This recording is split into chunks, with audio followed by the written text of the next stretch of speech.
Hello everyone, welcome back to my channel. So আবারও আসলাম আপনাদের জন্য নতুন একটা রেসিপি নিয়ে। আজকের রেসিপিতে থাকতেছে বাচ্চাদের জন্য লাবণ্য ও স্বাদময় vegetable pancake. So vegetable pancake দেখার জন্য সবাই আমার সাথে থাকুন, আমার ফেসবুক পেজে লাইক করুন।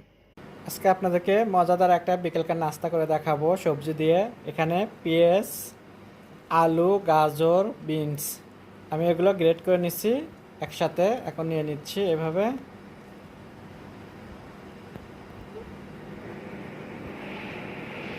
সাথে নিয়ে নিচ্ছি একটু কাঁচামরিচ আর ধনে পাতা, সামান্য রসুন বাটা দিচ্ছি, সেম আদা বাটা, স্বাদ মতো আমি এখানে লবণ অ্যাড করে দিচ্ছি, একটা ডিম, 2 টেবিল চামচ আমি এখানে ময়দা দিচ্ছি। এখন এটাকে আমি ভালো করে মেখে নেব। এভাবে দেখতেই পাচ্ছেন খুবই মজাদার কিন্তু একটা হেলদি ও পুষ্টিকর নাস্তা করে দেখাবো। এটা কিন্তু বাচ্চাদের খুবই পছন্দ।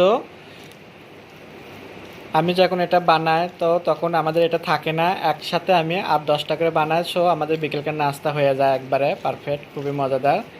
সো আমি এটাকে মাখে নিচ্ছি।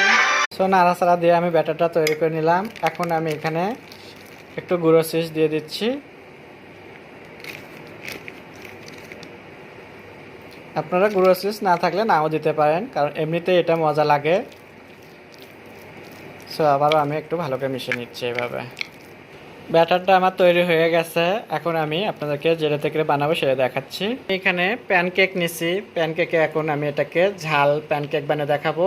সো তার জন্য করে প্যানকেকে আমি একটু তেল ব্রাশ করে নিছি, নিয়ে বিসমিল্লাহ এখন আমি এভাবে খোপে দিয়ে দিচ্ছি।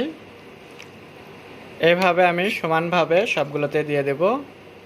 দিয়ে আমি একটু শসা দিয়ে দিচ্ছি এভাবে, আর টমেটো দিয়ে দেব 1 পিস করে এরকম গোল গোল, আর 2 পিস করে শসা দিয়ে দিচ্ছি। সো সবগুলোতে এভাবে দিয়ে দেব। আবারও অল্প করে আমি এভাবে গুঁড়ো চিজ দিয়ে দিচ্ছি সবগুলোতেই। সো রেডি হয়ে গেল আমার ঝাল প্যানকেক। এখন আমি আপনাদেরকে 10 মিনিটে ওভেনে দিয়ে দেখাবো। 10 মিনিটের জন্য আমি ওভেনে দিয়ে দিচ্ছি। সো দেখতেই পাচ্ছেন 10 মিনিটে কি সুন্দর আমার মজাদার একটা আমি নাস্তা হয়ে গেল বিকেলকার। এখন আমি ওভেনে অফ করে দিলাম। এখন আপনাদেরকে সার্ভ করে দেখাবো বের করে। কিছুক্ষণ এখন আমি একটু রেখে দেবো একটু ঠান্ডা হওয়ার জন্য। সো ঠান্ডা হওয়া পর্যন্ত আমি একটু অপেক্ষা করব। তো আমার হয়ে গেল ঝাল প্যানকেক। এটা বাচ্চারা খুবই মজা করে খেয়ে নেয়। সো আশা করি আপনাদেরও ভালো লাগবে। আপনাদের যদি ভালো লেগে থাকে আমার নতুন ফেসবুক পেজে ফলো দিয়ে রাখবেন নতুন নতুন ভিডিও দেখার জন্য। আমার সাথেই থাকবেন। সবাই ভালো থাকবেন। আল্লাহ হাফেজ।